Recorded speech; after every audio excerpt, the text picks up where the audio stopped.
Krisis berkelanjutan karena pandemi COVID-19 menyadarkan kita akan pentingnya akses kepada informasi yang dapat dipercaya. Hanya masyarakat yang memiliki akses terhadap informasi yang dapat menghadapi tantangan di era mendatang.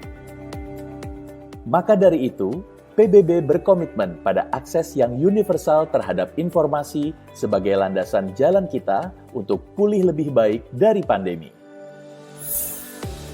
Perkenalkan DOMS, perpustakaan untuk kumpulan sumber terbuka PBB di Indonesia dalam berbagi pengetahuan dan transparansi. Menyediakan laporan, makalah penelitian, dan dokumen analisis terkini. DOMS mempromosikan wacana berbasis bukti di antara publik, masyarakat sipil, dan pemerintah. Fitur pada DOMS memudahkan Anda melacak dokumen yang sejalan dengan kemajuan setiap tujuan pembangunan berkelanjutan di Indonesia dan kerangka kerjasama pembangunan berkelanjutan PBB untuk mencapai Agenda 2030. Memastikan transparansi data untuk tidak meninggalkan siapapun.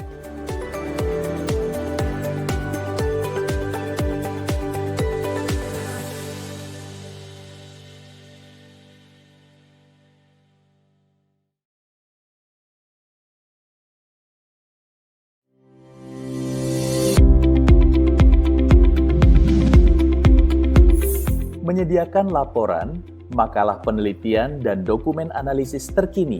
DOMS mempromosikan wacana berbasis bukti di antara publik, masyarakat sipil, dan pemerintah.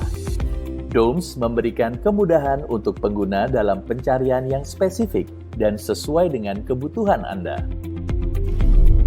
Halaman utama akan membawa Anda pada fitur-fitur yang terkait dengan pencarian, seperti tujuan pembangunan berkelanjutan, area sektoral dan tematik, COVID-19, dan kerangka dukungan sosial ekonomi kepada negara dan masyarakat. Di bagian tengah halaman, Anda bisa melihat dan mengunduh publikasi yang tersedia melalui situs di mana dokumen tersebut diterbitkan. Anda juga dapat melihat tahun penerbitan untuk informasi terbaru, begitu juga mitra dan badan PBB yang terlibat.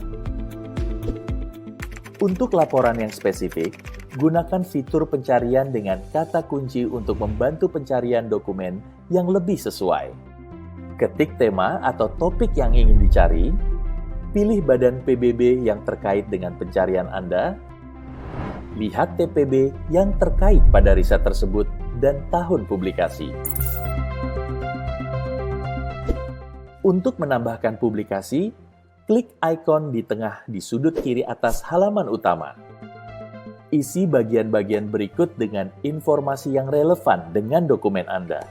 Penyimpanan ini membantu mengkategorisasikan dokumen untuk memudahkan pencarian. Saat pengajuan, dokumen akan ditinjau keasliannya oleh kantor perwakilan PBB.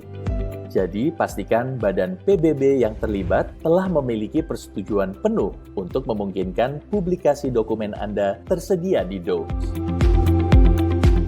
Keaslian dokumen Anda penting bagi kami dan pengguna untuk memastikan keamanan akan informasi yang akurat pada situs kami. Jika sukses, Anda akan menerima notifikasi bahwa dokumen telah berhasil direkam di sistem kami. Setelah Anda menerima email bahwa ajuan telah diterima, laporan Anda akan tersedia di situs secara umum setelah melalui proses peninjauan. Memastikan transparansi data untuk semua, agar tidak meninggalkan siapapun.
Para peternak itu kalau malam hari mereka itu mau menginap di lokasi penampungan, tapi kalau siang hari mereka naik lagi ke atas untuk memberi makan ataupun menjaga ternak mereka.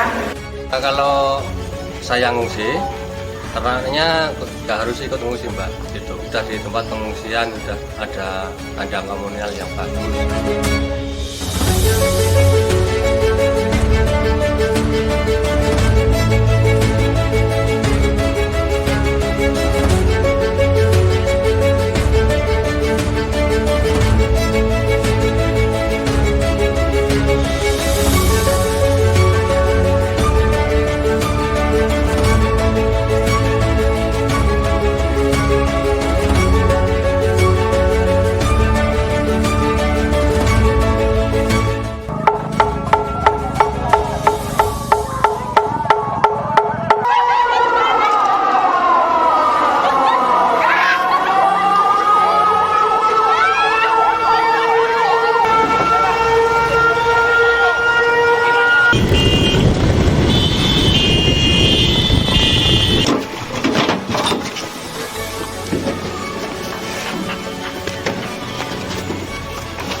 Pacitan itu terdiri dari 12 kecamatan, di mana ada 7 kecamatan berada di wilayah pesisir.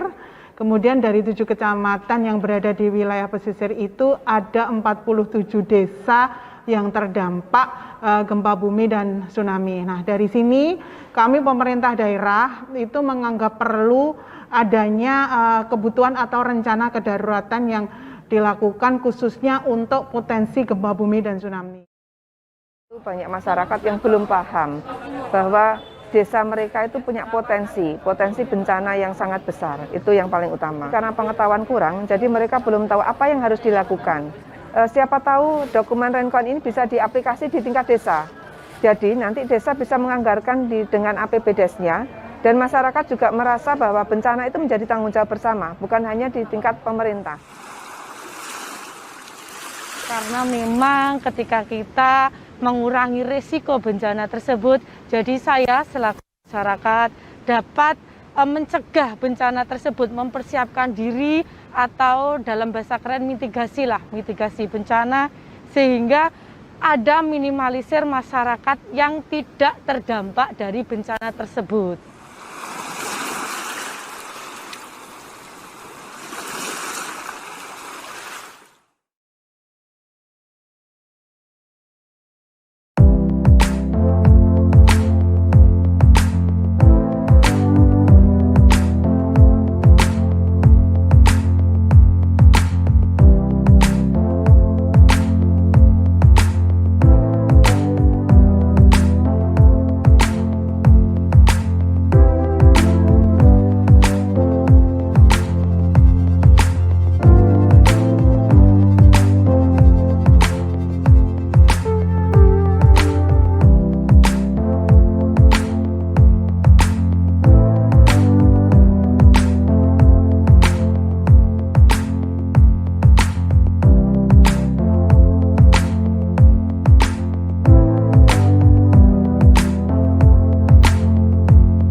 Earth sometimes is unpredictable, likewise a disaster.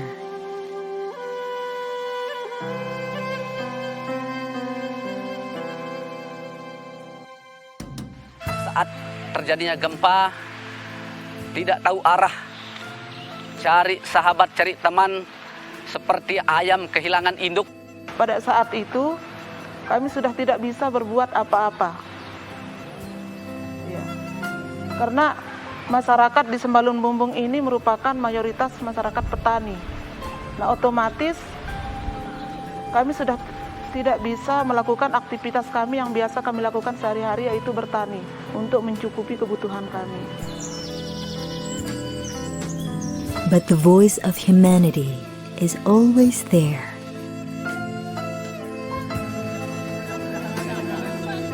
Even they are affected by the disaster. Kami di sini pemuda-pemuda bersama termasuk saya mencoba menggerakkan pemuda-pemuda untuk meminta bantuan untuk kita salurkan ke Lombok Utara juga gitu. Pas waktu itu yang punya buncis, yang punya kentang, yang punya wortel, yang punya tomat, silakan datangkan ke sini. Yang punya cabai juga, ayo mari kita kumpulkan di sini lalu kita packing dan rencananya kita mau bawa ke Lombok Utara. Kita bagikan kepada saudara-saudara kita yang ada di sana yang terkena sama-sama kita bencana gempa bumi, tetapi mereka lebih parah daripada kita.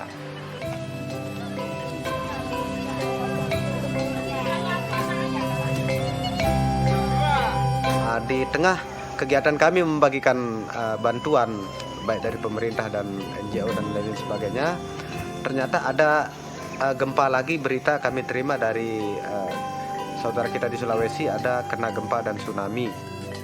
Sembako, selimut ataupun barang-barang lainnya kami kirim lewat teman-teman pecinta alam dan sekaligus mengirim juga teman kami untuk ikut menjadi relawan ke Sulawesi.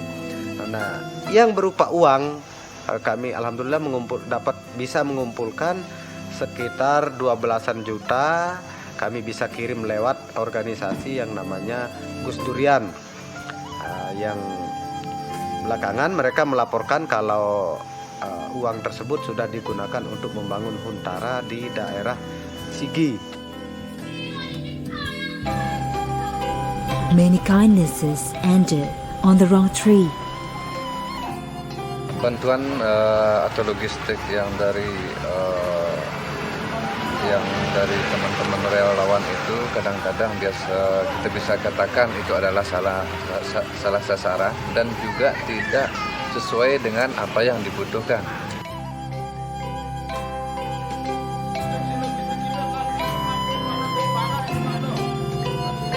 Because their needs is slipped on their mind. Bantuan itu kami lihat berapa banyaknya, kita sesuaikan dengan jumlah penerima atau korban gempa itu kami sebarkan.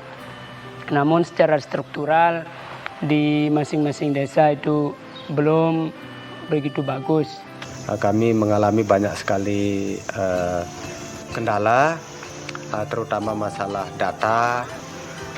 Mungkin ke depannya kami sangat memerlukan kepada pihak-pihak yang bisa memberikan kami semacam pelatihan-pelatihan agar bagaimana ke depannya kami lebih tangguh mengkoordinir ataupun mengorganisir segala bentuk kegiatan kami dalam menghadapi keadaan-keadaan darurat maupun keadaan-keadaan pasca bencana dan pemulihannya. We need to be educated. We also need to be involved as early as possible.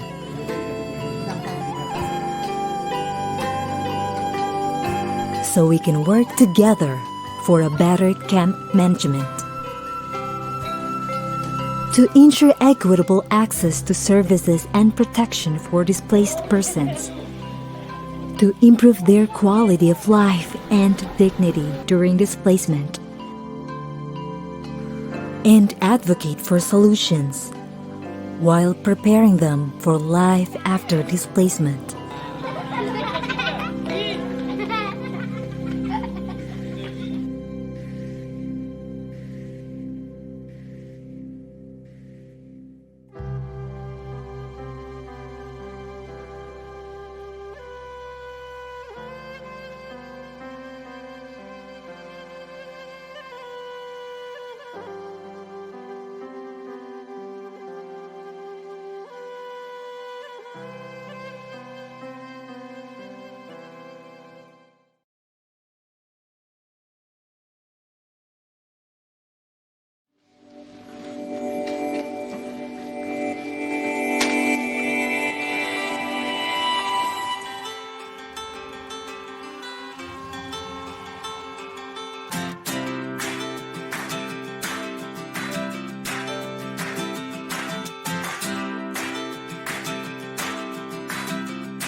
Nah, ini betul-betul suatu ilmu baru di dalam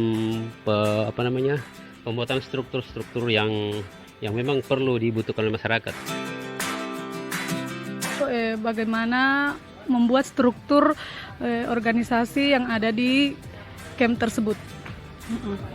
Pengungsian tersebut bisa lebih rapi, bersih, terstruktur organisasinya, biar semua apa yang dilaksanakan di sana terarah.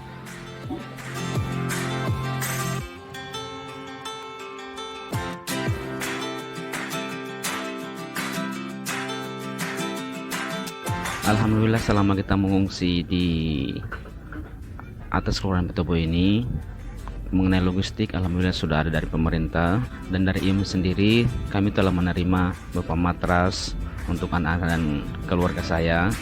Alhamdulillah mengenai alat pertukangannya kami dapat bisa ambil kayu, potong dengan gergajinya, kemudian alat skopnya kita pakai untuk paculnya, kita pakai untuk bagale bikin got untuk seperti aman, supaya aman dalam tenda. Nah, kalau yang boxnya yang besar itu ada selimut, di situ ada mok yang stainless. Nah, di situ ada 4 atau 5. Nah, terus ada piringnya juga, ya, ada talenan, terus ada handuk, iya, lengkap semua. Ada sabun mandinya, ada odol, semua lengkap dengan gayung-gayungnya. Rumah saya, Bu, itu rusak berat, pondasinya patah 3. Jadi karena sekarang tidak layak huni, jadi kami menghuni tenda yang disediakan dari IUM. Yang di dapur umum ada tong 2 besar dari IUM, terus ada yang dari Basnas. Fasilitasnya kami tetap gunakan untuk sehari-hari, cuci piring apa semua.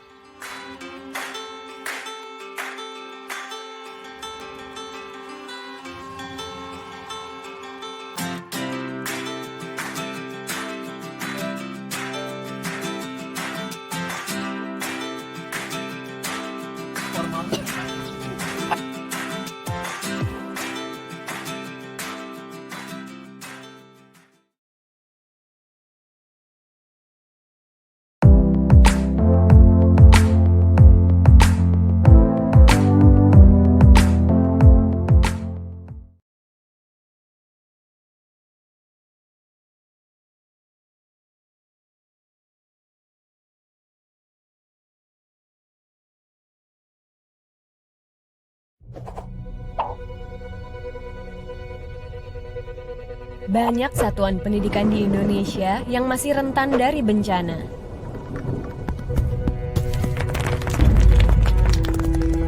Dalam 1 dekade terakhir saja, terdapat lebih dari 12 juta anak di 60.000 sekolah yang terdampak akibat bencana.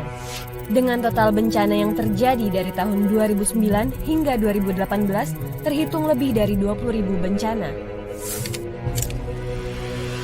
70% satuan pendidikan di Indonesia berada di lokasi yang rawan bencana, seperti diantaranya berada di wilayah rawan gempa, tsunami, letusan gunung berapi, banjir, dan juga longsor. Sedangkan program Satuan Pendidikan Aman Bencana atau SPAB baru mencapai 10% dari seluruh satuan pendidikan. Kali ini, kami ingin mengajak seluruh pihak yang terlibat dalam satuan pendidikan, juga masyarakat publik, pemerintah daerah, serta pemerintah pusat untuk mengkampanyekan serta menerapkan langkah-langkah terpadu sebagai upaya pencegahan dan penanggulangan dampak bencana pada satuan pendidikan, sehingga satuan pendidikan senantiasa aman dari bencana. Indonesia sudah mengembangkan berbagai pengetahuan maupun informasi terkait SPAB. Namun, penerapannya belum maksimal.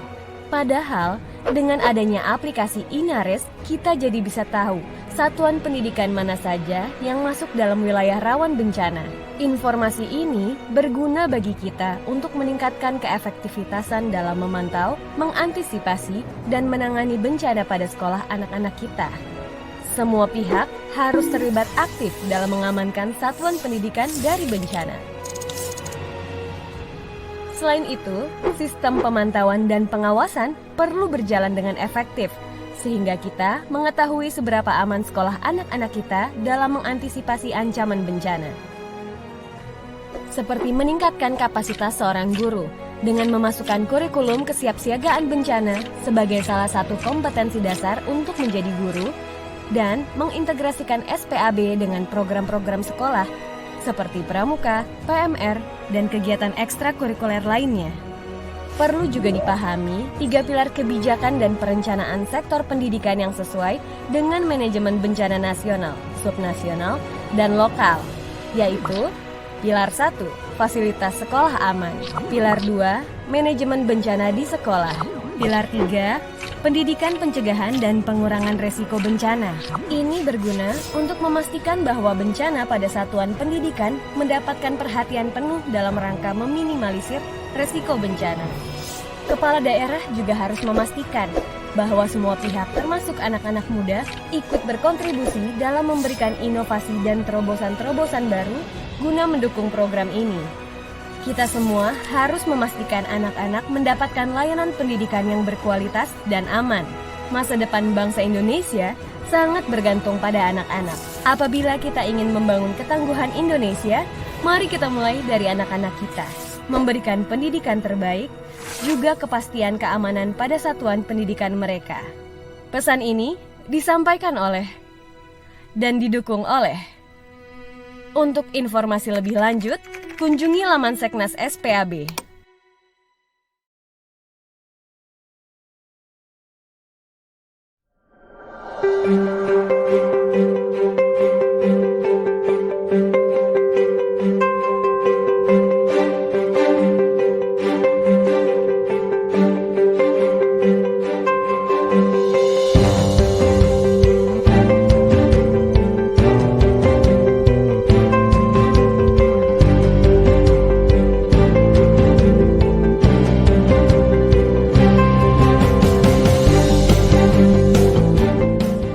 Di sini tuh kebanyakan lebih mementingkan pendapat dari orang dewasa. Tapi setelah lihat kegiatan kami dari Lingkar Remaja berhasil, itu mereka lebih senangnya mendengarkan pendapat dari anak kecil. Jadi mulai dari situ pendapat kami sebagai anak kecil didengar oleh orang tua. Kalau seperti saat-saat yang lalu, waktu-waktu yang lalu, suara anak-anak itu kita memang sangat mengabaikan. Tetapi kadang-kadang mereka bisa menyampaikan pemikiran-pemikiran untuk membangun desa kita, teristimewa menyangkut dengan kebutuhan air bersih di desa kami. Pada 28 September 2018, Palu, Sigi, dan Donggala terkena bencana gempa, tsunami, dan likuifaksi. Yang mana kejadian itu sangat berdampak dalam menangani isu-isu tersebut. Kami melakukan pendekatan kepada remaja melalui Lingkar Remaja menggunakan Kit Remaja. Kit Remaja mempunyai kartu-kartu aktivitas dan kartu inspirasi yang sangat membantu saya sebagai fasilitator remaja. Bahkan pada saat sesi terakhir, adik-adik remaja Mamboro dan juga Kelurahan Tipok mampu mengkampanyekan stop pernikahan di usia anak. Harapan kami, kegiatan-kegiatan Kit Remaja dapat membantu adik-adik remaja dalam menyelesaikan masalah-masalah yang ada di daerahnya. Assalamualaikum warahmatullahi wabarakatuh. Perkenalkan, nama saya Nur Fadila.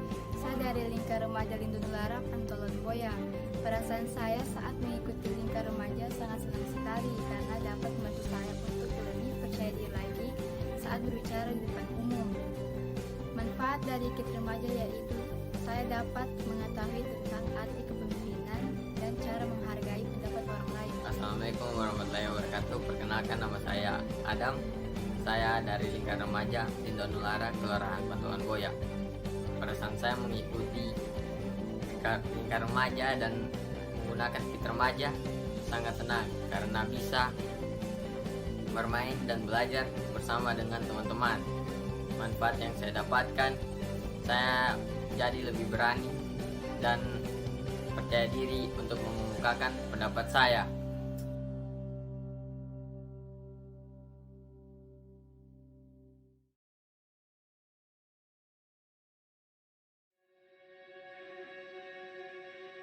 Indonesia merupakan negara dengan resiko bencana level medium.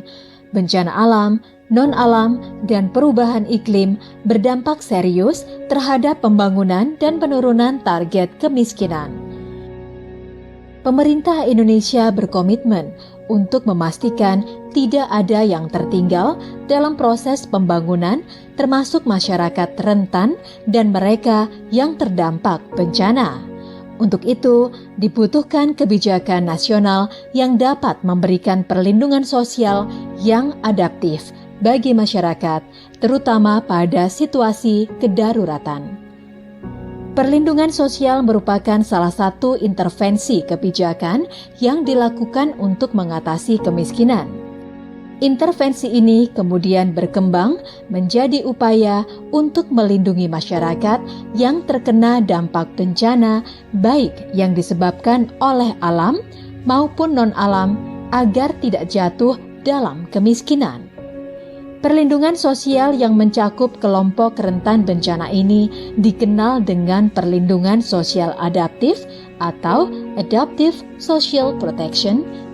ASP berupaya menghubungkan 3 aspek, yaitu perlindungan sosial, pengurangan resiko bencana, dan adaptasi perubahan iklim.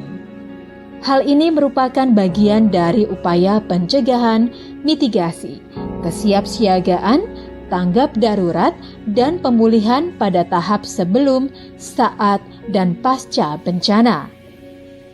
Di tingkat nasional, ASP menjadi prioritas pembangunan dan telah masuk dalam RPJMN 2020-2024. Sementara di tataran daerah, ASP dimanifestasikan dalam berbagai program perlindungan sosial yang didanai oleh APBD sebagai bagian dari upaya respon terhadap bencana. UNICEF dengan dukungan UN Joint Sustainable Development Goals bekerja bersama pemerintah nasional dan subnasional dalam membangun fondasi untuk ASP. Kerjasama untuk advokasi ASP di subnasional mencakup memberikan pendampingan dalam penyusunan kebijakan di level subnasional, Nusa Tenggara Barat, Nusa Tenggara Timur, Yogyakarta, untuk program pemulihan sosial saat kedaruratan.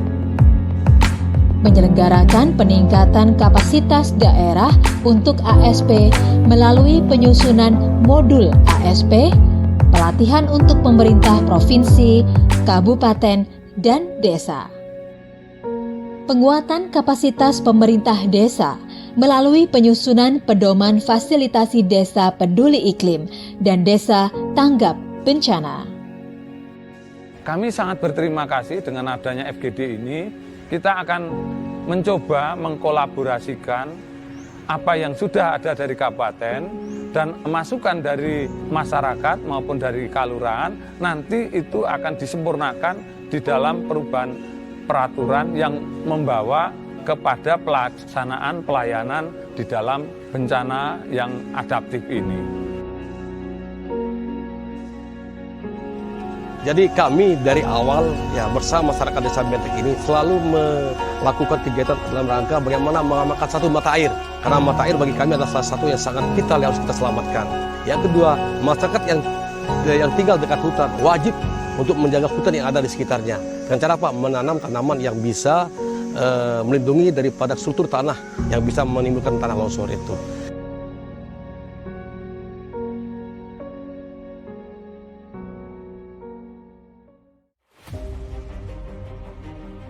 Salah satu manfaat dari ASP adalah peningkatan ketangguhan masyarakat terhadap bencana, krisis iklim, serta perlindungan menyeluruh pasca bencana kepada mereka yang terdampak.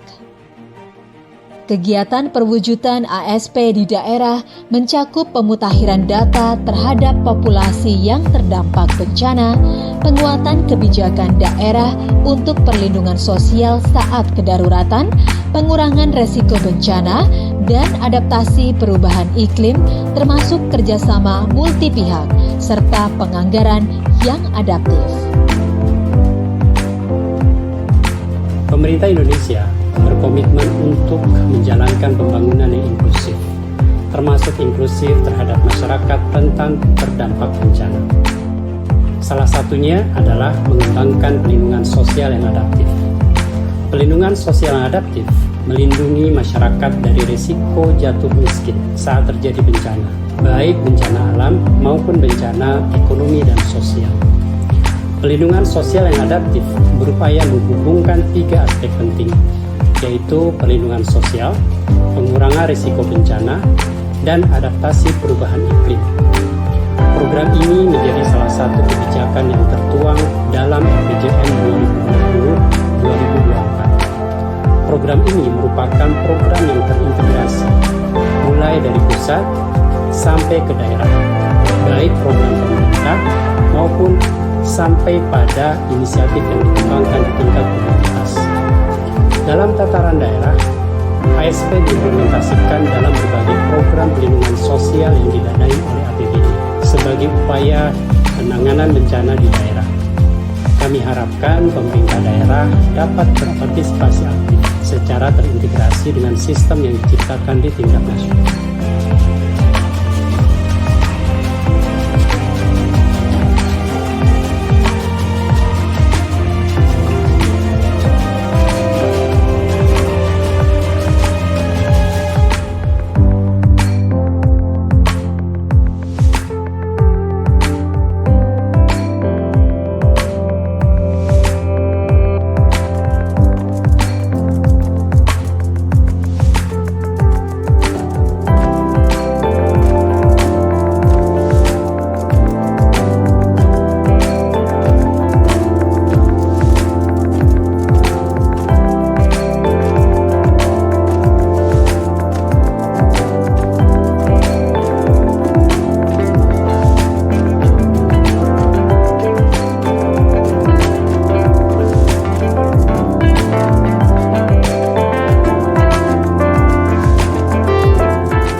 Nike adalah sumber titerup tekadu untuk kebutuhan sehari-hari. Isi teman di nyuci, masak, beribadah, dan lain-lain. Season untuk digunakan untuk pertanian. Laek nyeken panas balik, waktu kurang air, kerang ketebangunan, ke malam-malam, sengak dengan ribut isi air. Ke malam-malam tebangunan niki isi warga.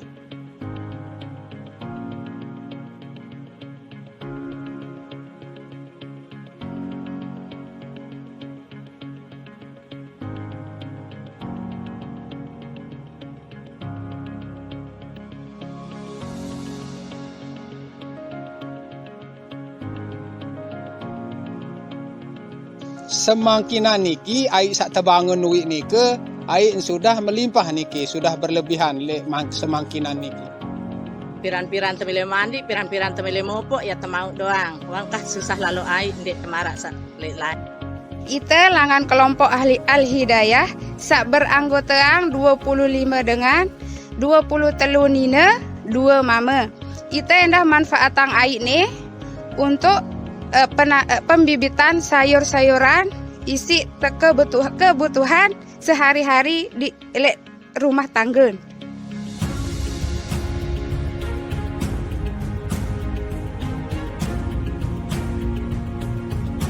Tahun 2021, Lombok Utara menganggarkan sekitar 671 juta rupiah untuk program air bersih di Desa Sambielen. Ini merupakan replikasi dari dukungan atau intervensi kawan-kawan di DP Petra melalui anggaran yang dikelola dari Kerajaan Mata PKM.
Apa iki rek?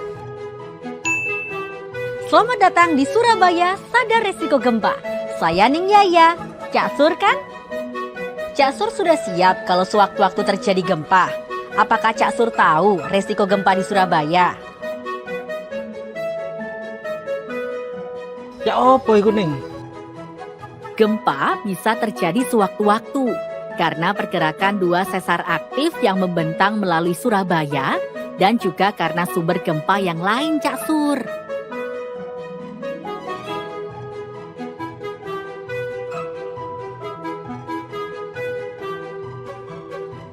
Bahaya gempa sebagian besar disebabkan oleh runtuhnya bangunan dan objek yang berjatuhan karena guncangan gempa yang kuat.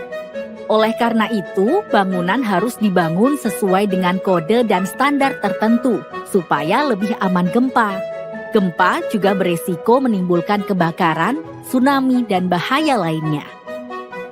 Terus awak dhewe iki iso apa? Dan kudu lapo Ning? Awak dhewe kudu bersiap, Cak. Ayo wis. Sebelum terjadi gempa, cari tahu informasi mengenai resiko gempa yang mungkin terjadi di lingkungan tempat tinggal Anda. Rencanakan dan berlatihlah dengan keluarga Anda prosedur evakuasi ketika gempa terjadi. Perhatikan anggota keluarga yang berkebutuhan khusus. Tetapkan tugas yang harus dilakukan masing-masing anggota keluarga. Pastikan rumah Anda aman gempa. Rencanakan melakukan perkuatan untuk rumah Anda supaya lebih aman terhadap gempa di bawah pengawasan ahli bersertifikasi.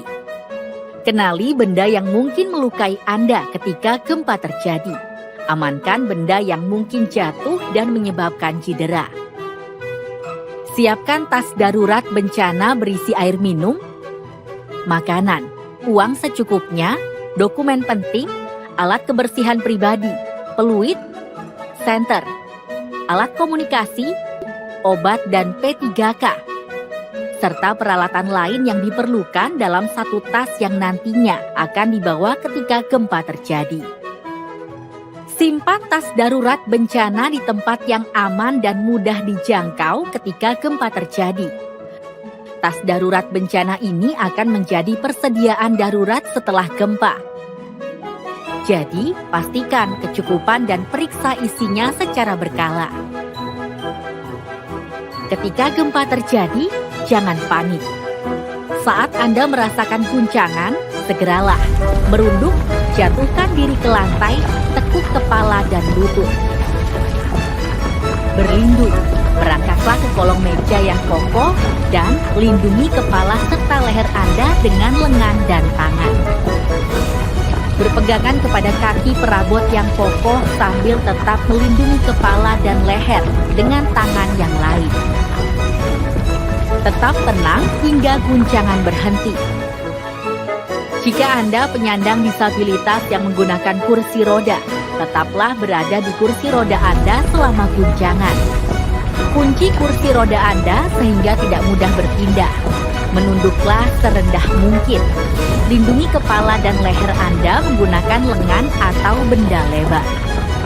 Jika Anda berada di luar ruangan, menjauhlah dari bangunan sekitar atau benda yang dapat menimpa Anda. Bantulah orang di sekitar yang memerlukan bantuan Anda. Setelah guncangan berhenti, keluarlah menuju tempat yang lebih aman atau titik kumpul yang telah disepakati. Tinggalkan bangunan dengan berhati-hati dan bawalah tas darurat bencana yang telah dipersiapkan. Matikan aliran listrik, air, dan gas di sekitar Anda. Buka semua jendela dan pintu untuk mengurangi resiko kebocoran gas. Segera berkumpul di titik kumpul atau ruang terbuka di sekitar Anda. Jangan merokok, jangan menyalakan api karena bisa terjadi resiko ledakan dan kebakaran. Pantau potensi tsunami berdasarkan informasi dari BMKG. Tetap tenang dan jangan kembali ke rumah sambil menunggu arahan pihak berwenang.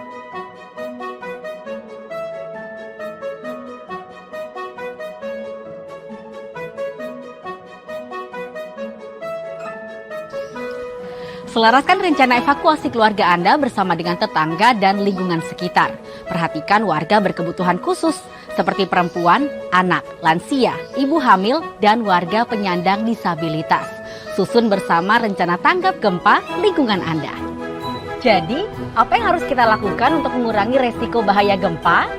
Siap sebelum gempa, jangan panik saat gempa, tetap tenang setelah gempa terjadi.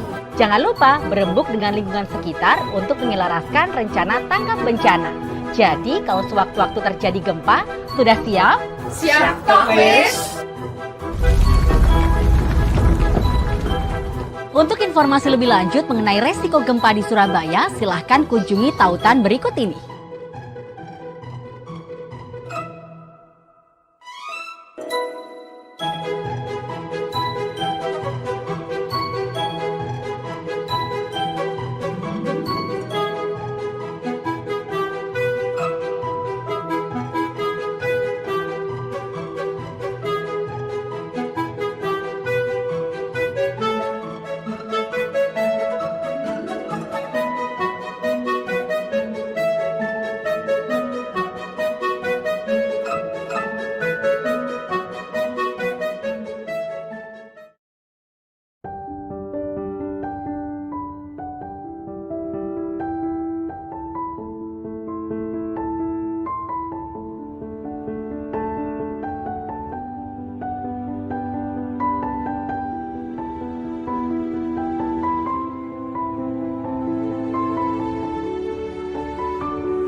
Owen Jenkins, saya Duta Besar Inggris untuk Indonesia.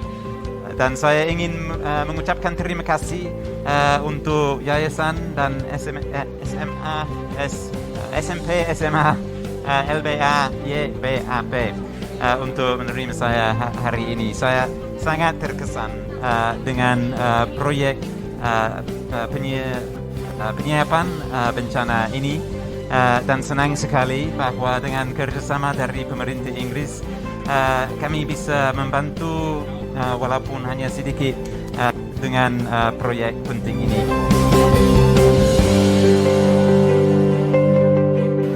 Sangat bagus, sangat luar biasa, dan insya Allah anak didik saya yang semuanya adalah tunanetra akan dapat melaksanakan tugas ini, bahkan mungkin dapat memberitahu kepada teman-temannya bagaimana caranya melindungi diri apabila ada gempa.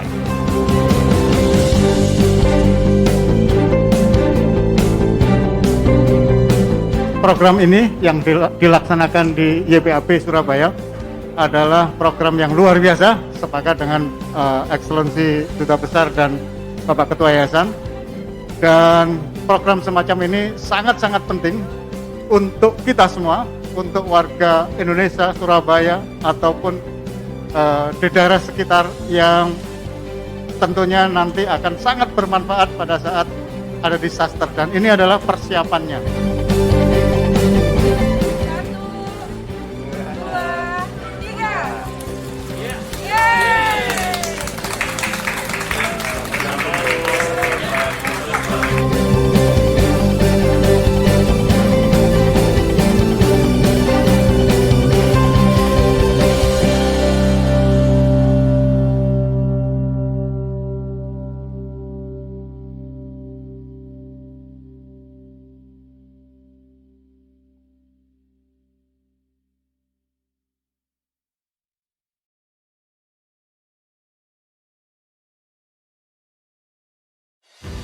Salam tangguh.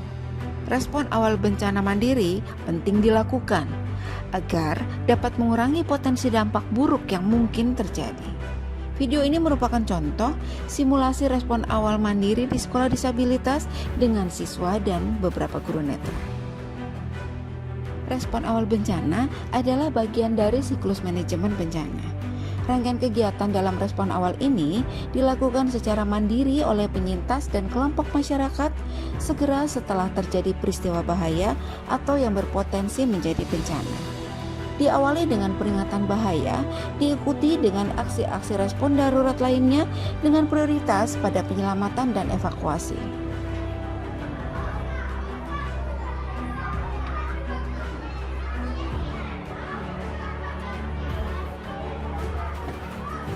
Peringatan bahaya adalah tanda yang disepakati bersama untuk segera melakukan penyelamatan diri ketika terjadi peristiwa bahaya.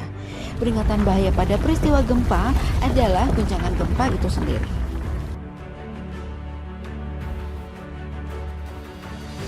Ketika merasakan guncangan gempa, segera berlindung.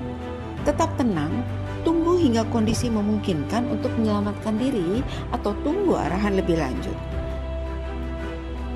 Lakukan tindakan merunduk, berlindung, berpegangan. Tetaplah tenang sambil menunggu arahan lebih lanjut atau kondisi memungkinkan untuk tindakan penyelamatan diri. Saat berlindung, usahakan saling menenangkan. Jika memungkinkan, berlindung di bawah perabot yang kokoh seperti meja atau kursi. Bila tidak ada tempat berlindung, lindungi kepala dengan tangan Anda, merunduklah serendah mungkin. Bantu pengguna kursi roda untuk melindungi kepalanya. Pada proses respon awal ini, rangkaian tindakan dilakukan secara simultan dan bersamaan. Terbagi dalam respon aksi tim siaga sekolah dengan aksi gabungan bersama tim 112. Aksi respon awal dimulai dengan aktivasi dan mobilisasi tim siaga sekolah. Diikuti dengan menggunakan alat pelindung diri serta mengambil persediaan logistik berikut peralatan respon darurat awal lainnya. Persiapan evakuasi. Lakukan evakuasi mandiri setelah guncangan gempa berhenti. Bergerak dengan tenang, waspada, dan tetap lindungi kepala. Jangkau titik kumpul terdekat terlebih dahulu. Tunggu beberapa saat hingga keadaan memungkinkan untuk bergerak ke titik kumpul akhir. Sebelum melakukan evakuasi mandiri, periksa keadaan siswa terlebih dahulu. Asumsikan siswa terluka bila tidak merespon saat dipanggil. Dalam keadaan kritis dan terjebak, bunyikan fluid atau sumber suara keras lainnya untuk mendapatkan pertolongan. Dalam keadaan mendesak, lakukan tindakan pertolongan pertama sesuai dengan kemampuan yang dimiliki. Komandan tim siaga sekolah melaporkan keadaan kepada 112. Laporan ini untuk mengintegrasikan respon awal sekolah dengan sistem tanggap darurat kota. Regu evakuasi juga bertugas melakukan penyisiran sekaligus menenangkan warga sekolah yang terjebak agar tidak panik hingga tim penolong datang.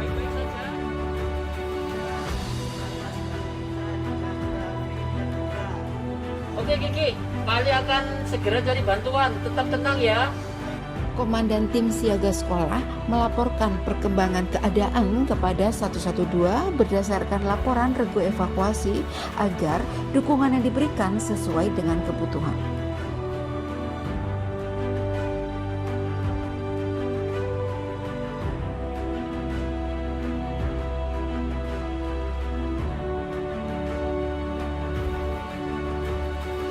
Setelah keadaan memungkinkan, segera menuju ke titik kumpul akhir. Bergerak bersama dengan tenang, waspada, dan lindungi kepala.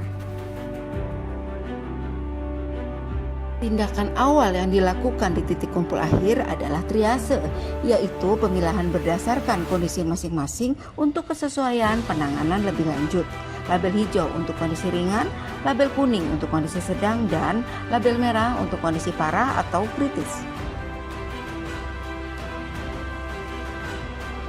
Mau menyampaikan untuk terjadinya gempa yang menyebabkan terjadinya reruntuhan dan ada korban di sekolah YPAP Jalan Bangkut nomor 5. Mohon segera menyelesaikan.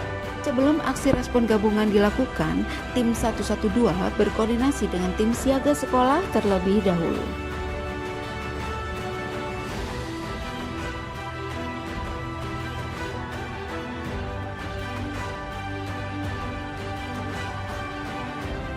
Mobilisasi tim penolong 112 seperti tim kelurahan, pemadam kebakaran, dan Palang Merah Indonesia merupakan irisan dan sinergi antara respon penanganan awal di sekolah dengan tim tanggap darurat kota yang sesuai dengan kebutuhan penanganan di sekolah.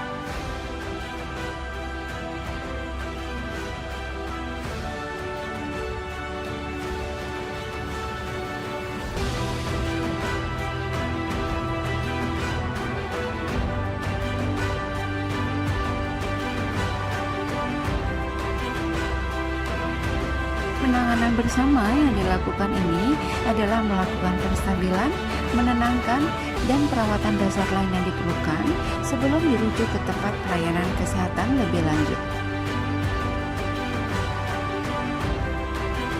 Tim 112 bersama tim siaga sekolah merujuk korban luka yang memerlukan penanganan lebih lanjut ke pelayanan kesehatan terdekat dengan didampingi guru.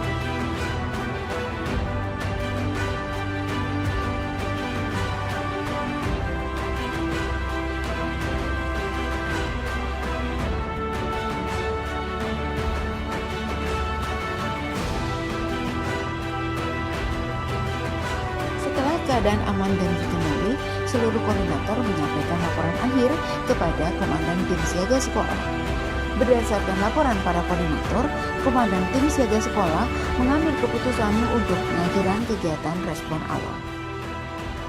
Beberapa pilihan keputusan: kembali ke kelas dan melanjutkan kegiatan belajar, pemulangan siswa, penyatuan keluarga, dan penutupan sekolah untuk sementara, atau berlindung dan tinggal sementara di sekolah.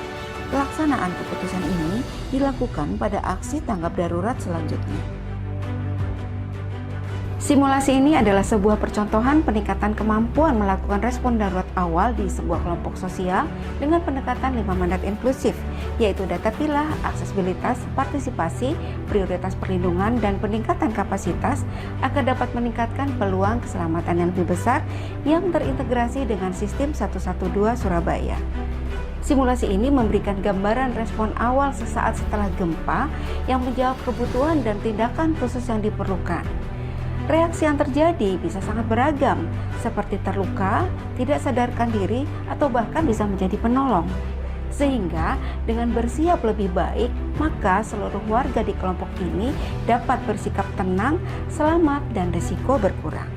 Kami berharap proses ini dapat dikembangkan di kelompok-kelompok sosial lainnya, tidak hanya di sekolah, tetapi juga di RT, RW, kantor, perusahaan, dan sebagainya, sehingga pada akhirnya dapat menjadi kesiapsiagaan bencana berbasis komunitas di Surabaya.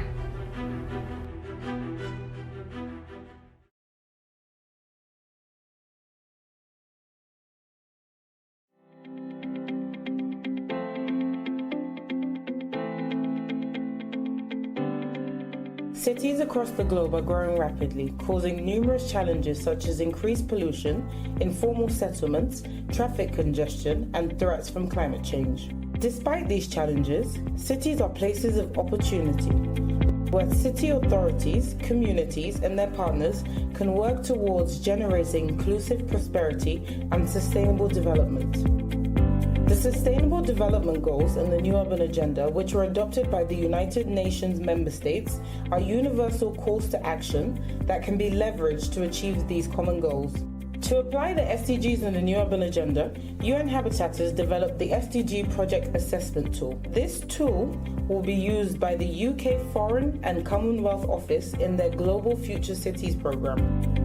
The SDG tool is a guide for project development that allows the private and public sector, civil society, academia, and international organizations to implement more effective urban projects. The tool is designed to enhance urban planning, mobility, and resilience by embedding innovative technology and data collection benchmarks. It will ensure viability, success, and sustainability of urban projects by incorporating the SDGs in the New Urban Agenda. So, how does the SDG tool work?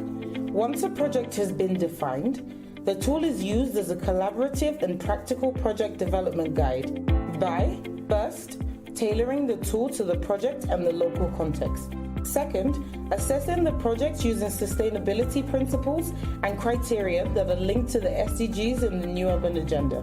Third, discussing the results in a participatory workshop between city authorities and their partners, incorporating diverse perspectives that strengthen the likelihood of project success.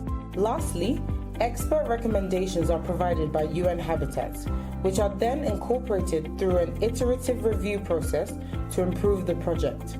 This integrated application of the SDG tool aims to empower city authorities and their partners to act as drivers of sustainable urbanization. It facilitates more streamlined, effective, and impactful collaborations that address the needs of urban communities, contributing to the achievement of the SDGs and the implementation of the New Urban Agenda across the future cities of the world.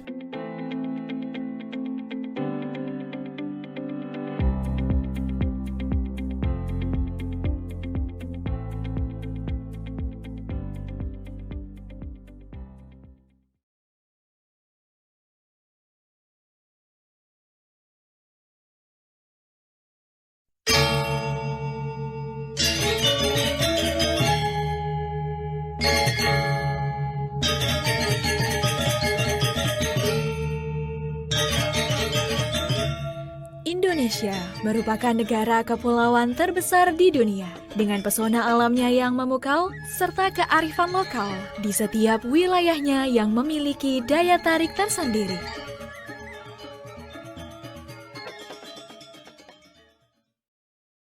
Indonesia tanah air. Kondisi geografis Indonesia yang berada pada 6 derajat lintang utara sampai dengan 11 derajat lintang selatan dan 95 derajat bujur timur sampai dengan 141 derajat bujur timur menjadikan Indonesia sebagai negara tropis yang sangat potensial di berbagai bidang, sekaligus meletakkan Indonesia sebagai negara yang berada di lingkaran cincin api atau Ring of Fire yang rentan terhadap berbagai bencana. Jenis bencana yang sering terjadi di Indonesia antara lain gempa bumi, erupsi gunung api, tsunami, banjir, longsor, dan angin puting beliung. Tingginya potensi bencana tersebut membuat Indonesia harus terus-menerus meningkatkan kesiapsiagaan dan mitigasi bencana. Hal ini dilakukan sebagai upaya untuk mengurangi risiko bencana dan dampak yang ditimbulkan.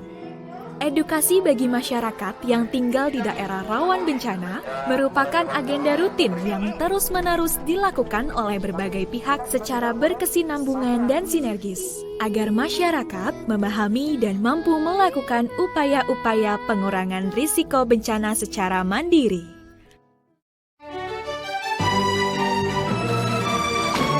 Kementerian Sosial sebagai lembaga eksekutif yang bertanggung jawab dalam pemenuhan kebutuhan dasar dan perlindungan bagi korban bencana memiliki peran sangat penting dalam upaya penanggulangan bencana di Indonesia.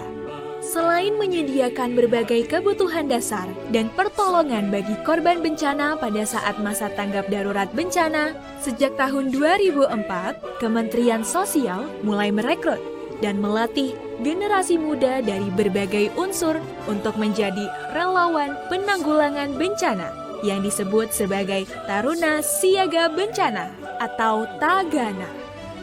Dasar pemikiran rekrutmen dan pelatihan bagi Tagana adalah memberi kesempatan bagi generasi muda untuk berpartisipasi aktif dalam penanggulangan bencana serta sebagai meningkatkan upaya pengurangan risiko bencana berbasis masyarakat. Sampai dengan saat ini, jumlah generasi muda dari 34 provinsi di Indonesia yang sudah pernah mendapat pelatihan dasar Tagana adalah sebanyak 39.044 orang. Tak cukup hanya mendapat pelatihan dasar, Tagana yang secara aktif dan proaktif melaksanakan tugasnya sebagai relawan penanggulangan bencana selalu diberi kesempatan untuk meningkatkan kapasitas dan kualitasnya dengan mengikuti berbagai jenis pelatihan dan bimbingan teknis baik yang diselenggarakan oleh Kementerian Sosial, kementerian atau lembaga terkait, pemerintah provinsi, dan pemerintah kabupaten atau kota, maupun pelatihan dan bimbingan teknis yang diselenggarakan oleh organisasi non-pemerintah mitra kerja Kementerian Sosial. Dari hasil pelatihan tersebut, anggota Tagana memiliki spesialisasi atau keahlian di bidang tertentu, yaitu shelter, evakuasi, dapur umum, logistik, DVI, posko, dan layanan dukungan psikososial. Selain pelatihan dasar dan pelatihan keterampilan, anggota Tagana Indonesia juga diberi kesempatan mengikuti bimbingan teknis guna mendapatkan sertifikasi bidang pekerjaan sosial. Saat ini sudah 14.000 orang Tagana yang dinyatakan kompeten di bidang pekerjaan sosial oleh Lembaga Sertifikasi Pekerjaan Sosial Kementerian Sosial Indonesia.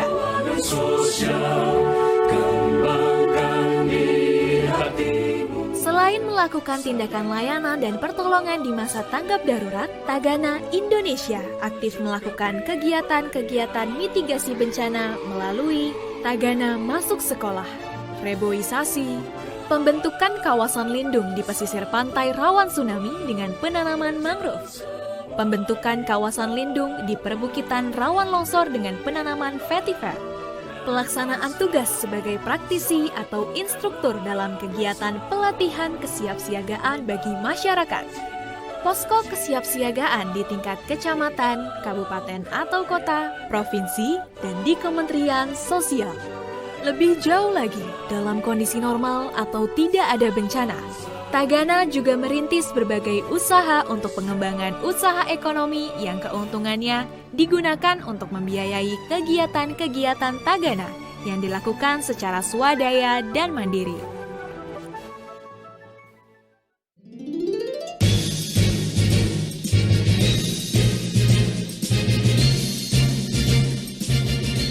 Pada tahun 2010, Kementerian Sosial kembali meluaskan jangkauan kesiapsiagaan dan pengurangan resiko bencana berbasis masyarakat hingga ke tingkat kecamatan dan desa atau kelurahan dengan membentuk Kampung Siaga Bencana atau KSB.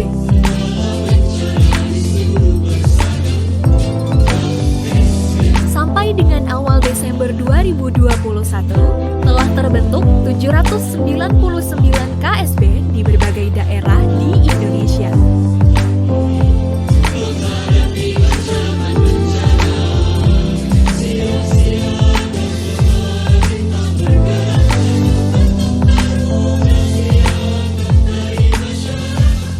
Dengan kehadiran Tagana dan KSB, diharapkan dapat mewujudkan tercapainya efektivitas dalam penanggulangan dan mitigasi bencana di Indonesia.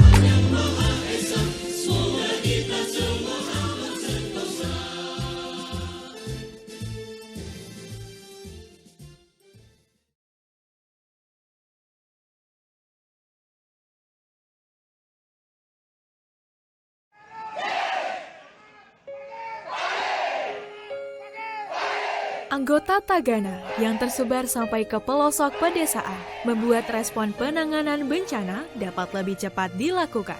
Saat ada kejadian di satu wilayah tertentu, anggota Tagana setempat segera bertindak cepat, berkoordinasi dengan pihak-pihak terkait, saling bahu-membahu untuk melakukan penanganan bencana.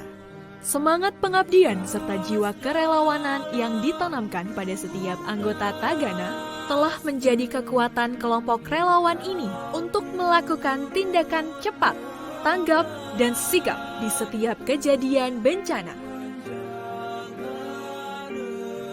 Tagana ini ada penjenjangan, Tagana Muda, Tagana Madya, dan Tagana Utama. Tagana Muda ini sebagai pelaksananya. Terus nanti setelah mereka beberapa bulan melalui seleksi, itu ada penjenjangan menjadi Tagana Madya. Tagana Utama ini harus mampu menjadi wakil Kementerian Sosial. Walaupun kita binaan atau relawan mitra dari Kementerian Sosial, tapi kita membawa misi atau pekerjaan dari Kementerian Sosial itu sendiri. Selain pelatihan dan bimbingan teknis, Kementerian Sosial dan pemerintah daerah melalui Dinas Sosial juga menyediakan berbagai fasilitas pendukung penanggulangan bencana seperti seragam dan peralatan yang diberikan baik kepada individu maupun kepada kelompok atau forum Tagana di tingkat provinsi dan kabupaten atau kota. Tagana hadir untuk membantu pemerintah dalam upaya melindungi masyarakat dari kejadian bencana, baik pada saat pra-bencana, tanggap darurat bencana, maupun pasca bencana. Tagana juga memiliki peran aktif dalam penanganan permasalahan sosial lainnya. Tagana menjadi cermin partisipasi masyarakat dalam upaya penanggulangan bencana di Indonesia. Tagana terbuka bagi semua unsur dan semua pihak dalam masyarakat untuk berkolaborasi, bersinergi, dan bahu-membahu dalam upaya penanggulangan bencana. Karenanya, selain kerjasama langsung dengan banyak pihak atau sesama relawan di lokasi kejadian bencana, ada komunitas-komunitas yang disebut sebagai sahabat Tagana, antara lain komunitas jurnalis. Dalam Tagana, perempuan mendapat tempat dan kedudukan yang sama dengan laki-laki untuk memberikan kontribusi dalam upaya penanggulangan bencana. Anggota Tagana yang perempuan tidak hanya berperan di dapur umum atau pelayanan lingkungan psikososial, tetapi juga mampu berperan sebagai anggota tim penyelamatan atau rescue. Pas di saat saya nggak diperbolehkan untuk ikut menolong, saya mempunyai satu pertanyaan, apa perbedaan perempuan sama laki-laki gitu. Mungkin dari dia bilang perempuan itu nggak pantas, perempuan itu pantasnya di dapur aja, kamu bagian dapur. Tapi saya jawab, saya dapur bisa. Dari awal saya ikut relawan, saya itu tertariknya di rescue. Jadi karena pengalaman saya yang sering melihat korban-korban yang kurang tanggap cepat, penolongannya itu lambat, itu yang membuat tekad saya. Jadi saya pernah membuktikan, saya praktekkan sama orang itu cara penolongannya, cara gimana langsung terjunnya gitu, dan hasilnya dia mulai percaya.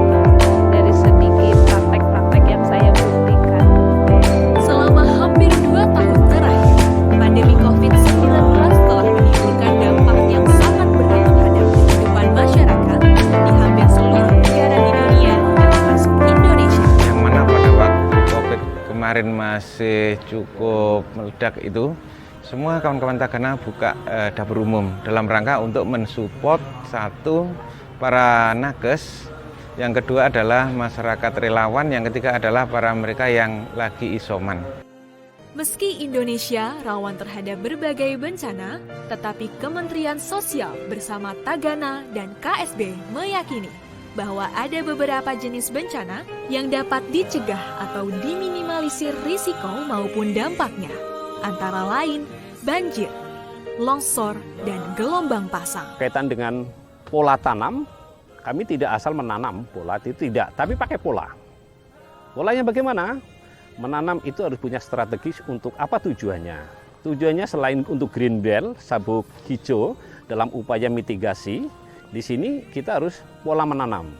Pola menanam itu tujuannya untuk sirkulasi angin, terus untuk rencana ke depan menjadi edukasi minat khusus dengan cara untuk sebagai alur perahu pengunjung, pakai kano atau pakai perahu pesiar. Ada juga untuk kita saat operasi menggunakan alat tangkap, itu harus pakai pola. Kawasan pantai yang bersih dan indah bahkan dapat dijadikan sebagai kawasan wisata yang tidak hanya bertujuan untuk melestarikan lingkungan, namun sekaligus sebagai sumber dana mandiri untuk kegiatan-kegiatan Tagana dan KSB. Kami bangga menjadi anggota Tagana dan KSB karena dalam banyak situasi tenang ketika tidak ada bencana, kami bisa bertemu, bertukar pengalaman, bertukar ilmu, dan saling menguatkan satu sama lain. Kami bangga menjadi anggota Tagana dan KSB karena kami mempunyai kesempatan dan ruang untuk berbakti kepada bangsa dan negara kami melalui kegiatan penanggulangan bencana dan pemberian pertolongan bagi korban bencana. Kami bangga menjadi anggota Tagana dan KSB karena melalui bakti kami, ada banyak warga masyarakat dan korban bencana yang bisa tertolong, berkurang kesedihannya, dan bisa tersenyum kembali. Meski wajah kami kemudian terlupakan, meski nama kami tidak dikenali dan tidak diingat. Kami bangga menjadi anggota Tagana dan KSB untuk Indonesiaku yang tumbuh dan tangguh.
The COVID-19 pandemic impacts all of us globally, but not equally.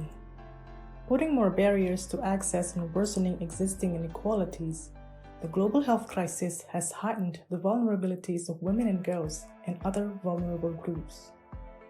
Kebutuhan mendesak dalam situasi COVID ini untuk penanganan kasus menurut kami adalah bagaimana program-program pemerintah berkoordinasi dengan lembaga layanan mampu menjangkau secara mudah korban-korban kekerasan yang ada di wilayah.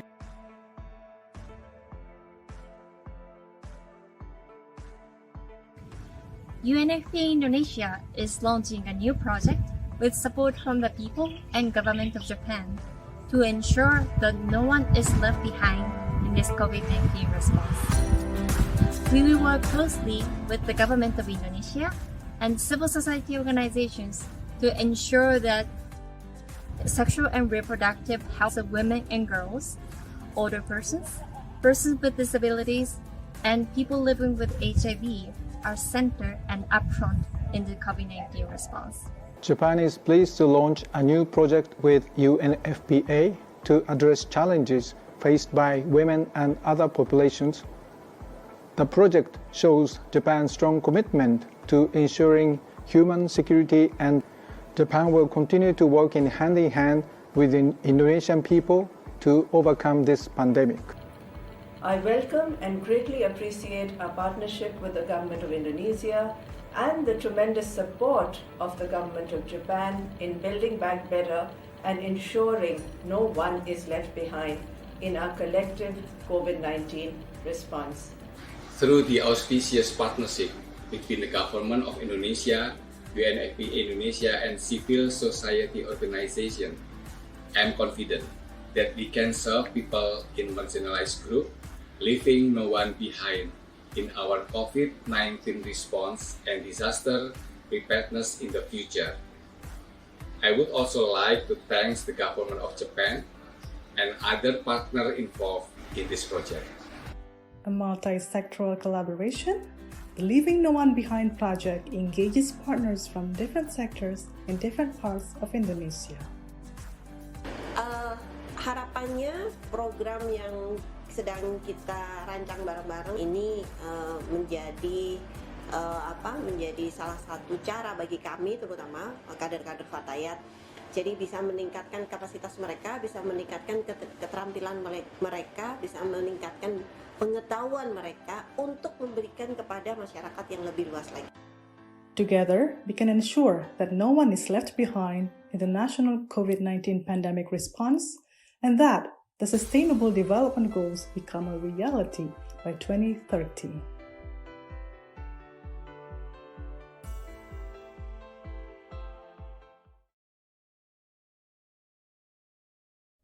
Currently, Indonesia is in the transition to a country with an old structure, or an aging population.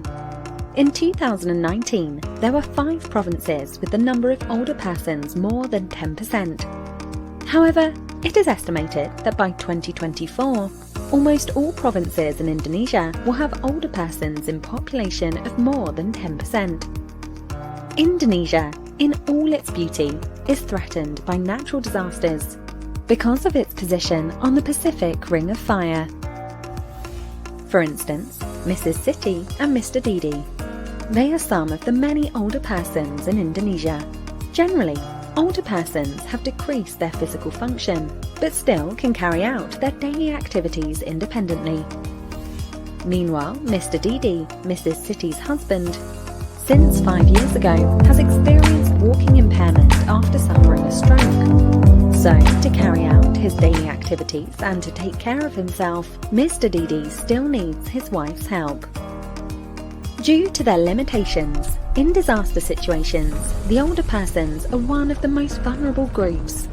On the other hand, some older persons have chronic diseases, so their enthusiasm and ability to save themselves are low. This condition makes it increasingly difficult for the older person to avoid the bad effects of natural disasters, so they are at a higher risk of experiencing a crisis situation and negligence. This negligence occurs due to lack of information about the condition of an older person. Based on that, this guideline of minimum health service for older person in health crisis or MHSOP guideline was developed. MHSOP aims to be a reference for health workers, volunteers and relevant stakeholders in providing MHSOP in health crisis situations. In its implementation, MHSOP is carried out in 3 phases: pre-crisis, emergency response and post-crisis. Each of these phases has purposes: to ensure availability and accessibility of general and reproductive health services for the older person, to improve the health protection aspects of the older person, to fulfill other older persons' essential needs through multi-sector partnership. During a crisis phase, MHSOP activities include formatting and strengthening of the capacity of the person in charge of the older person's health programme, make plans, provide logistic kits for older person and be able to fill in MHSOP's instruments, detecting the vulnerability, providing protection and psychosocial support services, as well as identification of health resources as materials for coordination and integration of older person protection services between the health cluster and the protection and shelter cluster. During the emergency response phase, activities such as activation of the person in charge of MHSOP and coordination with the reproductive health subcluster were carried out, preventing the increase in morbidity, disability and death in the older person, providing mental health services, psychosocial support and other referrals for the older persons, preventing and managing the risk of violence, such as reunification of the older persons and ensure their safety, ensure the availability of competent personnel in handling cases of violence, providing safe and friendly toilets for the older persons,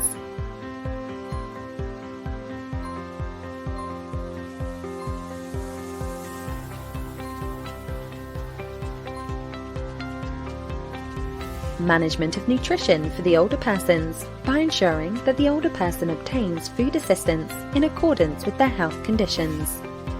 Carrying out environmental health measures by ensuring a clean and hygienic environment. Coordinating with other subclusters in providing tents, food and clean water.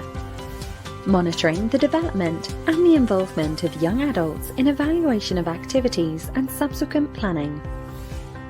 Older persons can be empowered according to their conditions and potential, for example, as decision makers and mediating conflicts as they are considered as wise figures. Senior women can help to accompany toddlers or sick people during the evacuation and also become role models for cultural preservation while in the shelter. The services after the disaster period must be continued in the post-crisis phase, so that continuous monitoring and evaluation is needed, and to ensure older people obtain the mental health service and referral mechanism, and coordinating the activities with other subclusters. Guidelines of MHSOP are also prepared to manage older persons' problems in an epidemic or pandemic situation. One of the pandemics currently hitting is the COVID-19 pandemic, which causes higher mortality in people over 60 years old. Some MHSOP activities that can be carried out include socialisation of the prevention of COVID-19 transmission. MHSOP guidelines for health crisis are designed to ensure that minimum healthcare services for older persons, including aspects of protecting older persons and coordinating other essential needs, can be met. Because Mrs. City and Mr. Didi, along with other older persons, also deserve the best health services during a health crisis. This information is conveyed by the Ministry of Health in collaboration with UNFPA.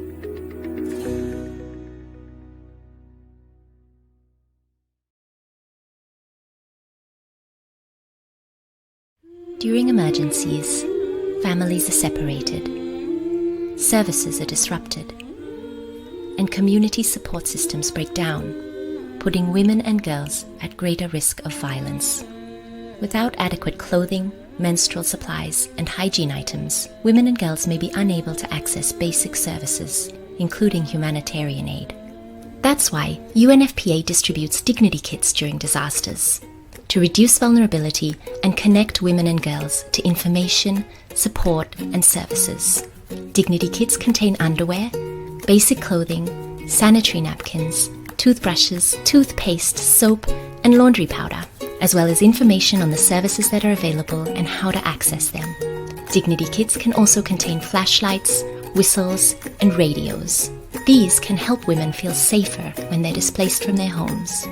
We ask women and girls affected by emergencies what they need and customize the kits for different communities. UNFPA has been working with communities to create dignity kits for particularly vulnerable groups. In Indonesia, dignity kits have been customized for elderly people. In Bangladesh, they've been customized for transgender people. And in the Pacific, dignity kits have been created specifically for people living with disabilities. With dignity kits ready for distribution in disaster-prone countries across the Asia-Pacific region, UNFPA is ensuring that no one is left behind.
The COVID-19 pandemic impacts all of us globally, but not equally.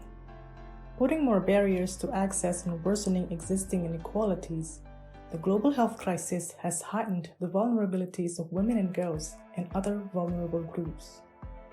Kebutuhan mendesak dalam situasi COVID ini untuk penanganan kasus menurut kami adalah bagaimana program-program pemerintah berkoordinasi dengan lembaga layanan mampu menjangkau secara mudah korban-korban kekerasan yang ada di wilayah.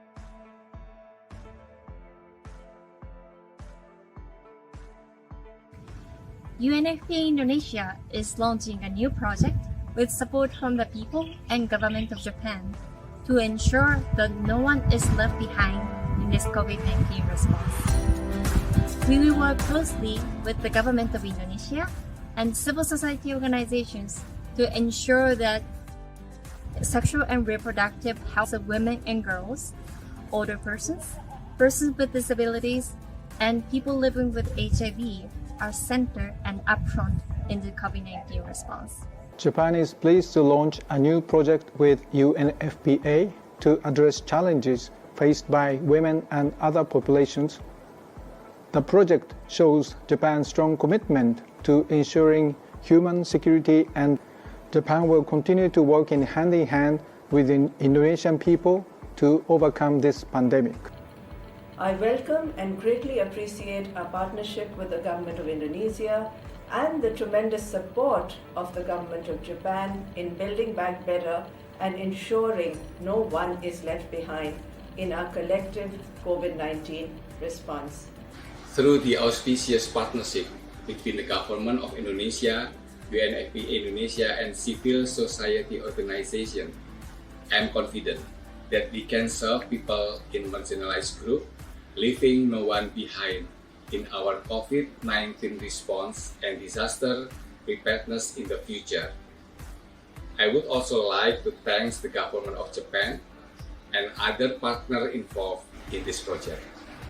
A multi-sectoral collaboration, the Leaving No One Behind project engages partners from different sectors in different parts of Indonesia. Harapannya program yang sedang kita rancang bareng-bareng ini menjadi salah satu cara bagi kami, terutama kader-kader Fatayat, jadi bisa meningkatkan kapasitas mereka, bisa meningkatkan keterampilan mereka, bisa meningkatkan pengetahuan mereka untuk memberikan kepada masyarakat yang lebih luas lagi. Together, we can ensure that no one is left behind in the national COVID-19 pandemic response and that the Sustainable Development Goals become a reality by 2030.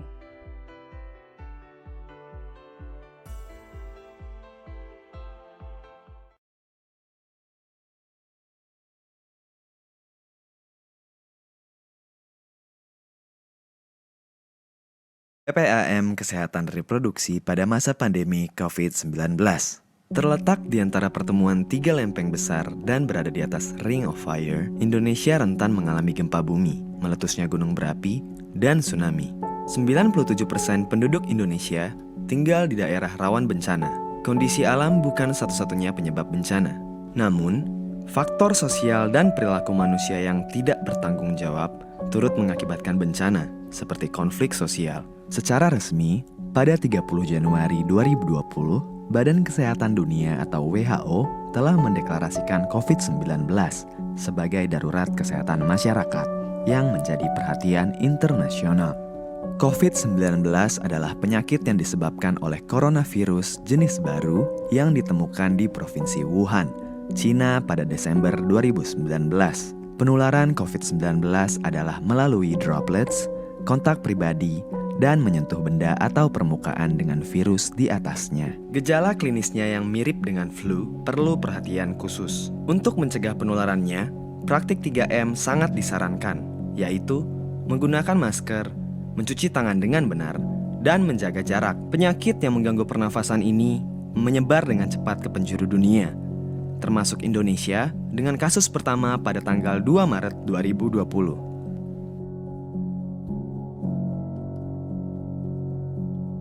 Pada situasi pandemi COVID-19, Indonesia tidak lepas dari ancaman bencana alam yang menjadikan tempat pengungsian menjadi lebih tidak aman.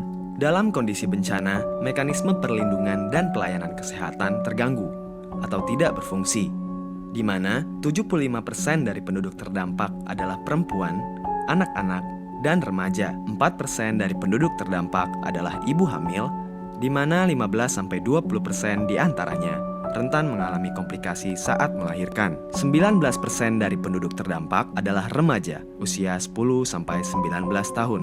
Remaja dan anak-anak yang terpisah dari orang tua rentan menjadi korban perdagangan manusia, pelecehan seksual, termasuk pemerkosaan.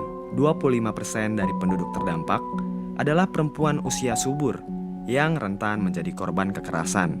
Di antara mereka yang terdampak, juga terdapat orang yang hidupnya bergantung pada obat, seperti orang yang hidup dengan HIV dan AIDS atau ODA. Keterbatasan-keterbatasan seperti inilah yang menyebabkan krisis kesehatan.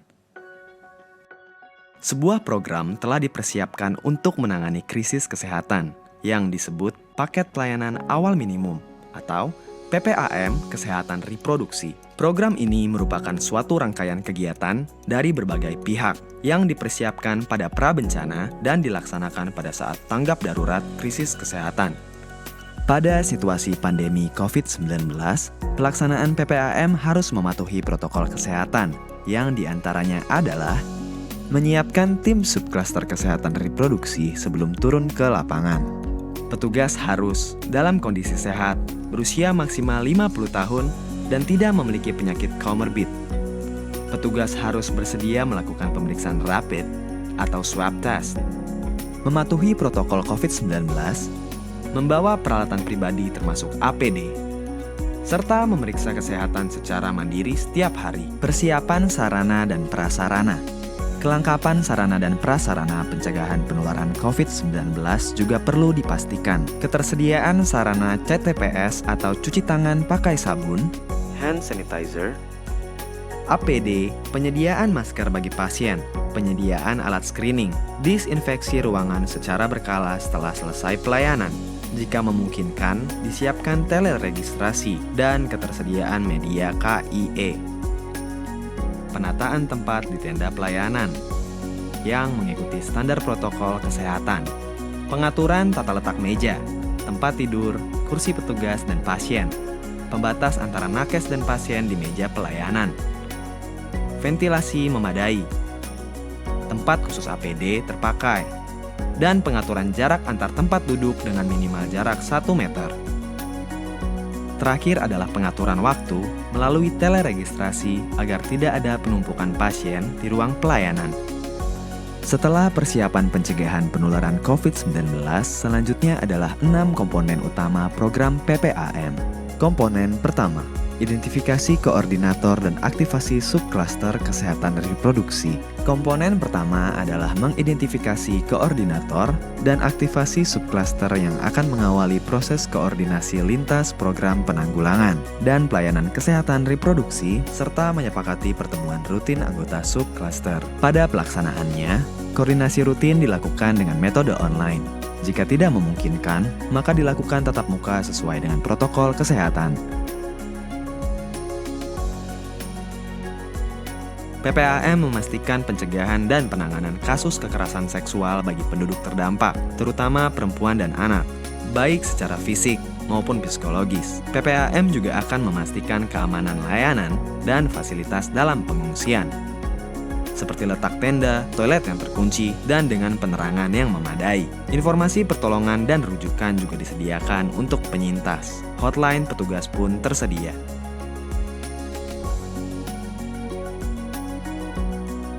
Di kondisi penuh keterbatasan, PPAM tetap berusaha mengurangi resiko penularan HIV dan infeksi menular seksual lainnya dengan menerapkan standar kewaspadaan, pemberian profilaksis pasca pajanan, dan pencegahan penularan HIV dari ibu ke anak. PPAM juga memastikan ketersediaan transfusi darah aman, kondom, keberlanjutan obat ARV, dan hotline petugas layanan ARV.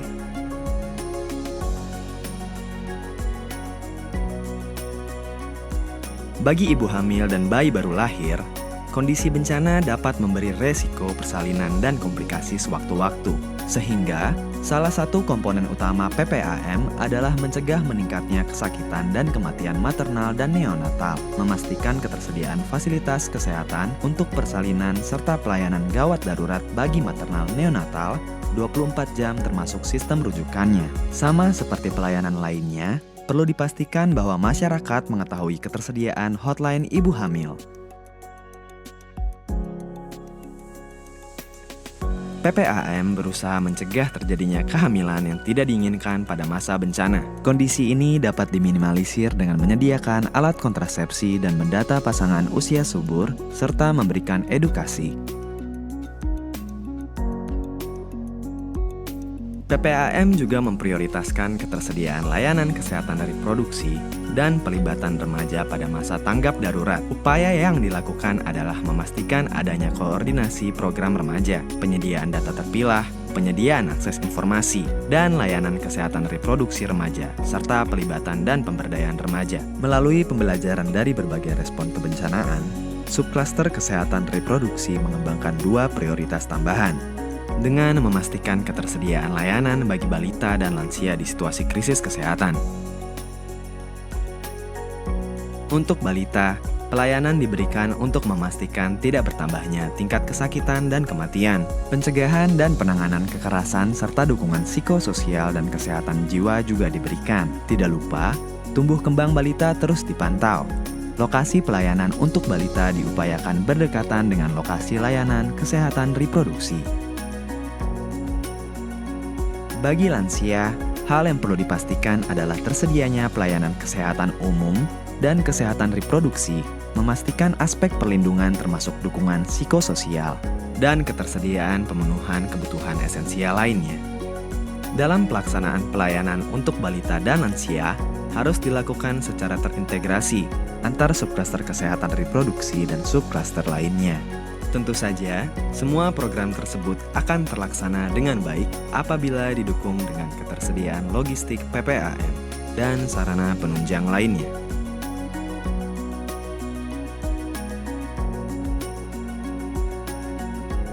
Komponen utama yang terakhir adalah mengembalikan pelayanan kesehatan reproduksi menjadi normal dengan menata kembali dan memperkuat semua elemen layanan kesehatan reproduksi yang akan terintegrasi dalam pelayanan kesehatan. Kesiapan kegiatan subklaster kesehatan reproduksi akan mengurangi resiko kelompok rentan, menurunkan jumlah kematian dan kesakitan bagi mereka yang terdampak. Mendapatkan pelayanan kesehatan reproduksi merupakan hak asasi manusia. Salah satu upaya yang pemerintah lakukan untuk memenuhinya ialah dengan melaksanakan kegiatan subklaster kesehatan reproduksi baik sebelum atau saat terjadinya bencana, termasuk pelaksanaan protokol kesehatan COVID-19 selama masa pandemi. Pelaksanaan paket pelayanan awal minimum kesehatan reproduksi dapat mengurangi kesakitan dan menyelamatkan jiwa. Video ini dikembangkan oleh Kementerian Kesehatan dan UNFPA.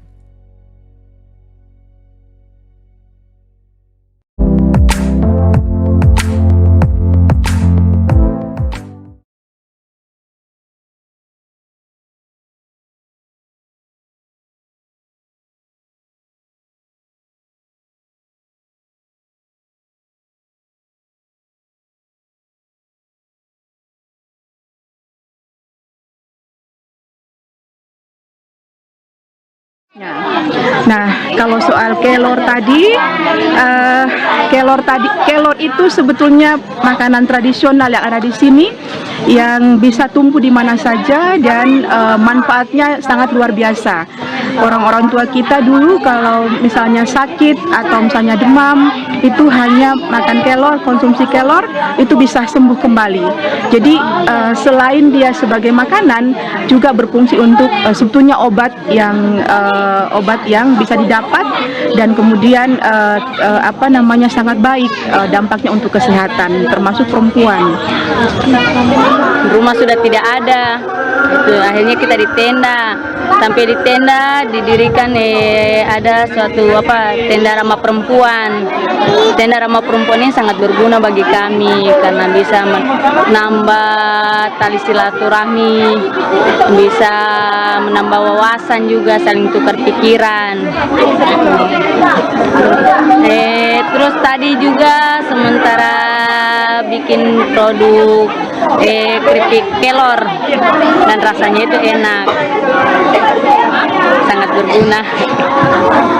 Mungkin karena kami juga korban gitu ya, dan salah satu tanggung jawab moral sebagai perempuan mungkin dan sebagai aktivis di ibu perempuan, kami merasa menjadi bagian yang harus bersama-sama untuk melakukan pemulihan bersama dengan korban.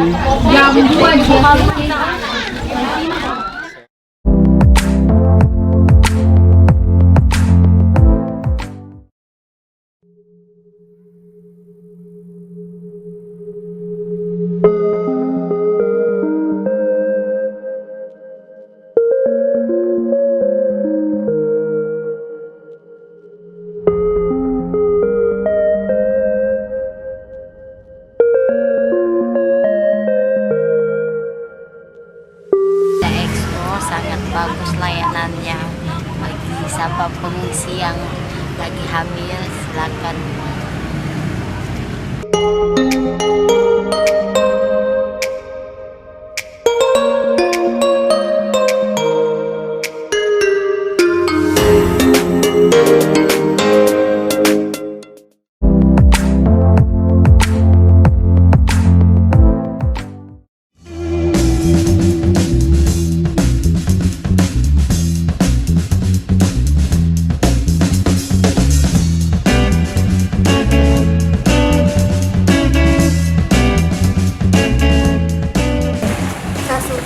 ada bunga-bunga, ada boneka, bermain. Bermain apa? Tangkis. Are you good? Eva? Nggak apa-apa. Eva di sini dapat teman nggak di pas ke sini ke begini? Ke tenda sini? Ada ini, ada Putri, ada Deva, ada siapa tuh? Ada ini. Banyak teman ya? Banyak. Ya, Cheers. Just let it